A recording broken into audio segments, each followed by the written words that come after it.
Au nom du Père, du Fils et du Saint-Esprit. Amen. Que la paix de notre Seigneur Jésus-Christ soit avec nous, chers abonnés, sur vous, qui pour la première fois regardez cette chaîne. Si vous y êtes, ce n'est pas un hasard. Le hasard n'existe pas dans la parole de Dieu. C'est le Saint-Esprit qui vous y a conduit, car Dieu veut parler à votre cœur. Dieu veut vous bénir. Si vous aimez la parole de Dieu comme je l'aime, merci de vous abonner, d'appuyer sur le pouce levé et de partager cet enseignement. Que Dieu vous bénisse in the name of Jesus Christ. Amen. L'enseignement que je voudrais partager avec vous est tiré du livre du prophète Isaïe, chapitre 26, le verset 9, qui dit, et je cite, « Mon âme te désire pendant la nuit, et mon esprit te cherche au-dedans de moi. Car lorsque tes jugements s'exercent sur la terre, les habitants du monde apprennent la justice. » Mes frères et mes sœurs, ce verset fait partie de mes versets préférés, que je connais par cœur, que je médite lorsque je me retrouve seul, lorsque je suis devant mon roi, c'est-à-dire devant le Saint-Sacrement, au tabernacle, et j'en passe. C'est un verset d'une profondeur. C'est un verset riche. C'est un verset qui témoigne de l'amour que nous avons pour Dieu. Je l'aime tellement que je ne sais pas si j'aurai la capacité de pouvoir partager avec vous le peu de connaissances que j'ai en ce qui concerne ce verset. Je prie que mon ami intime et personnel, le Saint-Esprit, me donne de pouvoir partager quelques esquisses de cette profondeur avec vous. Le prophète Isaïe nous indique un chemin, celui de la manifestation de son amour vrai à l'égard de Dieu. Ce verset met en exergue la composition d'un être humain. Il s'agit de l'âme, de l'esprit et du corps, c'est-à-dire de la chair. Si vous constatez, la chair n'est pas mentionnée dans ce verset. Vous savez pourquoi? Parce que la chair sera toujours un obstacle à notre élévation spirituelle. La chair sera toujours une entrave à notre vie spirituelle. Le message du prophète Isaïe est très clair. Vous devez apprendre à vivre une vie spirituelle en vous détachant de votre chair. Si vous voulez parvenir à une élévation spirituelle, le message est clair. Mon frère, ma sœur, aussi longtemps que toute ta vie sera focalisée sur les désirs de la chair, sur les besoins de la chair, tu n'auras pas une vie spirituelle élevée. Ta spiritualité sera zéro. C'est pourquoi beaucoup de chrétiens ne se retrouvent pas. Parce qu'ils s'acharnent à satisfaire les désirs de la chair. Ils s'acharnent à focaliser leurs intentions de prière sur les vêtements, les biens matériels, l'argent, la richesse, les immeubles, tout ce qui est inutile pour la spiritualité. Ce chemin profond, ce verset, je l'aime beaucoup. Dieu seul sait combien de fois je le répète. Le prophète Isaïe en sort deux aspects de l'être humain, l'âme et l'esprit. Puis, ce verset met aussi en exergue la nuit et la recherche de Dieu. C'est quoi la définition de l'âme? L'ensemble des facultés morales et intellectuelles. C'est la définition de l'âme. L'esprit, vous le savez, c'est le souffle de Dieu en nous, sans lequel l'âme ne peut pas vivre. On peut donc symboliser l'esprit par notre cœur. Si votre cœur s'arrête ou arrête de fonctionner, vous êtes mort. Une fois qu'on a compris que l'âme, c'est l'ensemble des facultés morales et intellectuelles, on peut situer l'âme donc au niveau de la compréhension et l'esprit au niveau du cœur. Lorsque le prophète Isaïe nous dit que mon âme te désire pendant la nuit, La nuit est considérée comme un moment de repos pour le corps, pour l'être humain. La nuit aussi est considérée par la Bible comme les ténèbres, comme l'adversité, comme des moments difficiles. Ce peut être la misère, ce peut être la maladie, et j'en passe. La précision pendant la nuit est très importante. Le prophète Isaïe nous fait comprendre de façon subtile, très intelligente, que le temps réservé au repos de l'être humain, de son corps, pendant la nuit, nous sommes censés dormir. Tout est donc reposé en nous. Notre corps, notre être, nos facultés sont comme en pause pour permettre à notre corps de se régénérer.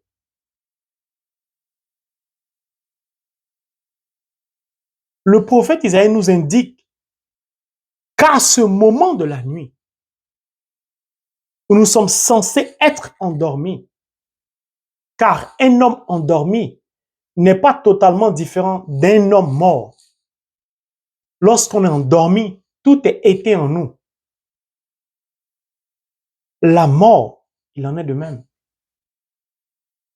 C'est pourquoi on compare un homme endormi à un homme mort, où on dit souvent, il s'est endormi en paix, c'est-à-dire il est mort tranquillement. C'est ce moment précis que le prophète Isaïe choisit d'aspirer, de désirer Dieu. C'est-à-dire, pendant la nuit, il met son âme, c'est-à-dire ses facultés morales et intellectuelles à la recherche de Dieu, à la contemplation de Dieu, à l'obéissance à Dieu. C'est pendant la nuit qu'il exprime son amour pour Dieu et à l'égard de Dieu. De ce fait, il rend ainsi la nuit comme une continuité de la journée. Je peux donc dire que pour le prophète Isaïe, la nuit peut être comparée au jour. Puisqu'en journée, l'être humain est censé être en activité. Âme, esprit et corps. Lorsqu'il agit de même pendant la nuit, il met sur le même pied d'égalité la nuit et le jour. De ce fait, il nous enseigne de façon subtile, intelligente, profonde et directe qu'il n'existe pas pour lui un moment inapproprié pour prier, pour aimer, pour chercher, pour contempler Dieu. Ce verset est d'une profondeur. Pour le prophète Isaïe, il n'y a pas un moment déraisonné ou déraisonnable pour prier. Pour le prophète Isaïe, tous les moments de nos vies doivent être des moments propices pour aimer, prier, contempler, chercher Dieu.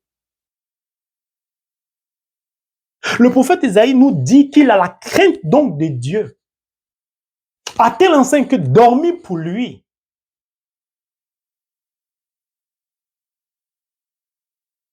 c'est perdre le temps. J'exagère, mais c'est perdre le temps. Car chaque seconde de son souffle doit être mis à la disposition de Dieu. Quel amour! Quel amour! Mon frère, ma soeur, est-ce que toi, tu comprends maintenant aujourd'hui l'importance, la profondeur et la puissance de la prière de nuit? Est-ce que tu comprends pourquoi le Christ lui-même se retirait au sommet de la montagne pour prier toute la nuit? Le prophète Isaïe dit ainsi à Dieu, je me tiens à ta disposition nuit et jour. Et moi, le frère Ange-Marie, je rêve d'avoir une vie identique à celle du prophète Isaïe en ce contexte ou dans ce contexte. Parce que ma vie, elle ne m'appartient plus. Chaque seconde de ma vie, je veux la mettre et je la mets à la disposition de mon Créateur. Le prophète Isaïe nous dit clairement que la priorité absolue de son être, de sa vie, c'est Dieu. Nous sommes que pendant la nuit. Qui parle de nuit parle d'obscurité. Qui parle de jour parle de lumière. Il rend donc la nuit semblable au jour. Pour le prophète Isaïe, la lumière de Dieu est toujours active en lui, de jour comme de nuit. Quel amour! Il oriente toutes ses facultés en direction de Dieu, pour la gloire de Dieu. Alléluia. Mon frère, ma sœur, tout le monde n'est pas appelé à vivre cela. Et il dit, et mon esprit te cherche au-dedans de moi. Son esprit est en mouvement au-dedans de lui. Pourquoi? Parce que la Bible dit, si tu veux prier, retire-toi dans le secret, dans ta chambre, ferme la porte. Et ton Père qui voit dans le secret t'exaucera. Le secret, c'est au-dedans de nous. Son esprit, donc, est maintenu à l'intérieur de lui. Pourquoi? Pour aller à la recherche de Dieu. C'est-à-dire, les mouvements, les actions, le regard, les paroles du prophète Isaïe sont coordonnées par l'esprit. Vont à la recherche de Dieu. Quand on est chrétien, on ne peut donc se permettre de parler mal. Lorsqu'on insulte, lorsqu'on critique, lorsqu'on est animé d'un esprit de curiosité, car la curiosité est un fruit de la chair, notre esprit n'est plus donc à la recherche de Dieu. Le prophète Isaïe nous apprend mais faites attention. Votre regard doit être permanemment à la recherche de Dieu. Les paroles qui sortent de votre bouche, qui émanent de votre cœur, doivent être dans le but de chercher Dieu, c'est-à-dire d'accomplir la volonté de Dieu.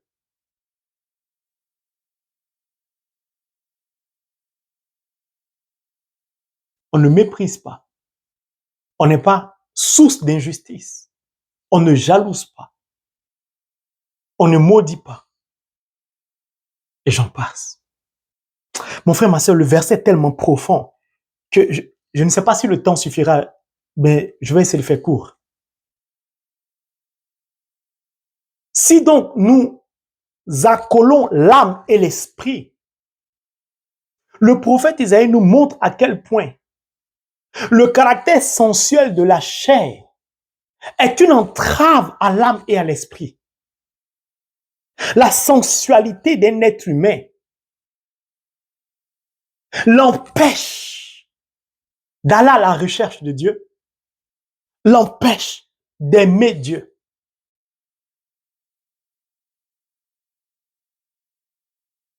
C'est pourquoi, quand on est rempli de l'Esprit Saint, on ne cherche pas forcément lors d'une prière à trembloter. On ne cherche pas à tomber forcément. Parce que certaines personnes n'ont de spiritualité que lorsqu'on est bousculé. Ce n'est pas forcément vrai.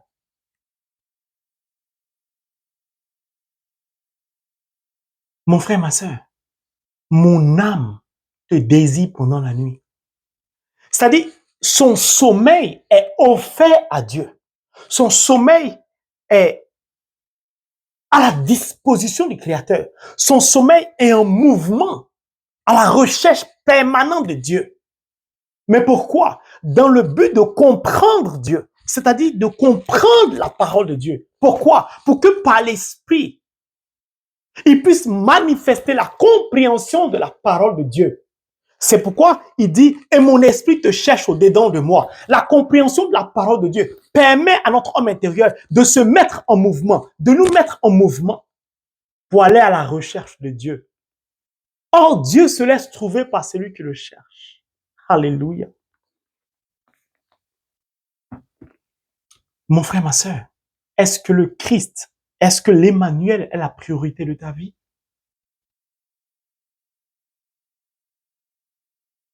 Lui, il offre son sommeil, sa journée, ses nuits. Pour le prophète Isaïe, tout est équitable. Toi, est-ce que le Christ est ta priorité? Est-ce que Dieu est ta priorité? Est-ce que tu résistes à l'esprit? Est-ce que tu t'opposes à la parole de Dieu? Est-ce que tu cherches ou recherches sincèrement le Christ? Comment vis-tu ta retraite spirituelle? Ou comment as-tu vécu ta retraite spirituelle? Quel souvenir as-tu gardé de ton pèlerinage en Israël? Quel souvenir? Ou comment vis-tu ton baptême? Que fais-tu de la parole de Dieu? Est-ce que ton langage a changé? Est-ce que tes intentions sont toujours charnelles? Est-ce que tes intentions sont toujours le reflet de l'égoïsme qui est ton caractère, qui reflète l'état de ton âme? Es-tu la source de l'injustice de ta famille? Es-tu la source de la destruction dans ta famille, dans l'amitié? Penses-tu que le prophète Isaïe a le temps de congossa, de critiquer, lorsque son être, son âme et son esprit sont totalement tournés vers Dieu, à la recherche de Dieu? On n'a pas le temps de critiquer, on n'a pas le temps de s'affairer.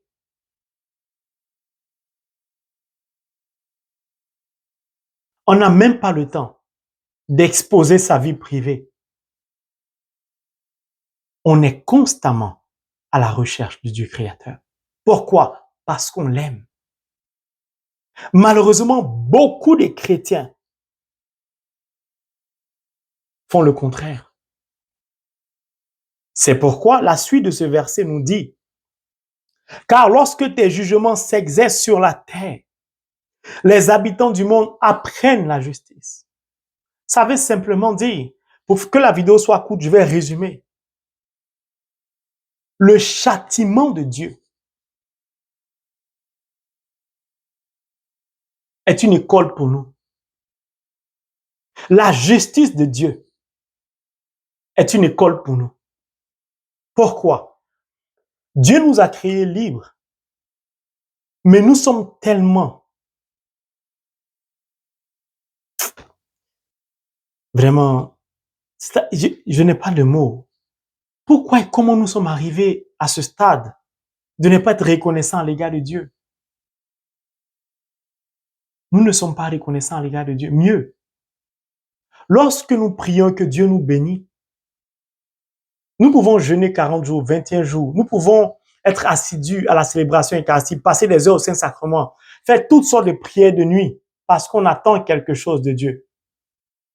Lorsqu'on a obtenu ce qu'on veut de Dieu, c'est là qu'on se rend compte qu'on est fatigué, on ne peut plus prier comme avant. C'est là qu'on se rend compte qu'on justifie l'injustifiable. On détruit la relation qu'on avait nouée avec le Christ. Parfois, on l'abandonne. Parfois, Dieu est obligé de nous dire, tu ne me connais pas.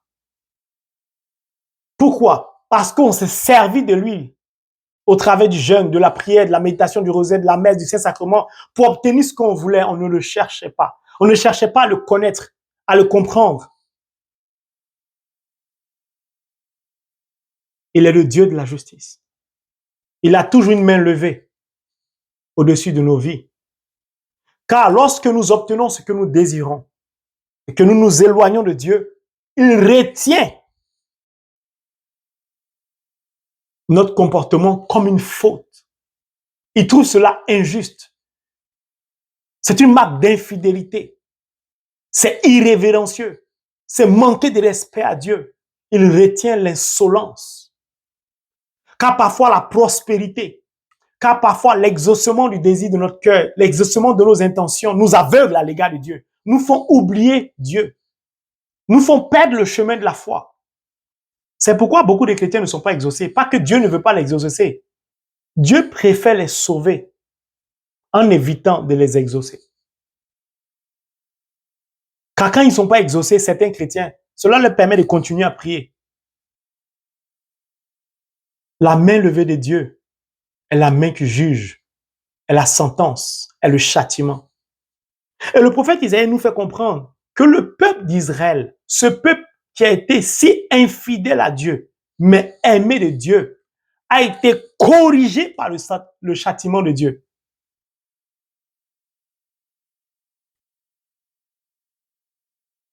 Mon frère, ma soeur, si Dieu ne te corrige pas, tu ne vas pas revenir à lui, tu n'auras pas la crainte de Dieu. Le jugement de Dieu, car lorsque les jugements s'exercent sur la terre, les habitants du monde apprennent la justice. C'est la justice de Dieu. Le cœur de l'homme est mauvais, a dit le prophète Jérémie. C'est le châtiment de Dieu. C'est la sentence de Dieu. C'est la justice de Dieu qui nous emmène, nous, les chrétiens baptisés, nous, certains d'entre nous, à craindre Dieu et à lui obéir. Parce que parfois, ta vie est tellement mélangée que tu n'as plus le choix. Tu es obligé de t'attacher à Dieu. Mon frère, ma soeur, le châtiment de Dieu est un chemin de colle pour craindre Dieu et pour obéir à Dieu. Parfois, Dieu est obligé de laisser certaines maladies t'atteindre. Dieu est obligé de permettre que ton sacrement du mariage explose. C'est pas lui qui est à l'origine, hein. Il permet. Parfois, Dieu permet que tu n'aies pas d'enfant. Parfois, Dieu permet que tu n'aies pas de travail, j'en passe, pour te ramener à la maison, pour t'apprendre à le craindre, pour t'apprendre à lui obéir. Car lui, il peut tout, il sait tout. Mais nous les chrétiens, nous les êtres humains, dès qu'on est un peu exaucé, dès qu'on sort d'une situation difficile, on a tendance tout de suite à oublier Dieu. Dieu est obligé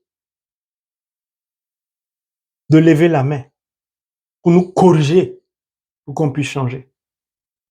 Mon frère, ma sœur, je voudrais m'arrêter là en ce qui concerne cet enseignement. Mon âme te désire pendant la nuit et mon esprit au-dedans de moi te cherche. Seigneur, donne-moi de toujours te désirer pendant la nuit.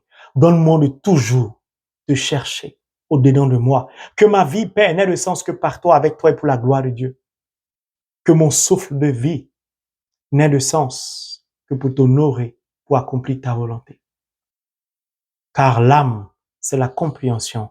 L'esprit, c'est le cœur. Que Dieu nous bénisse. Amen.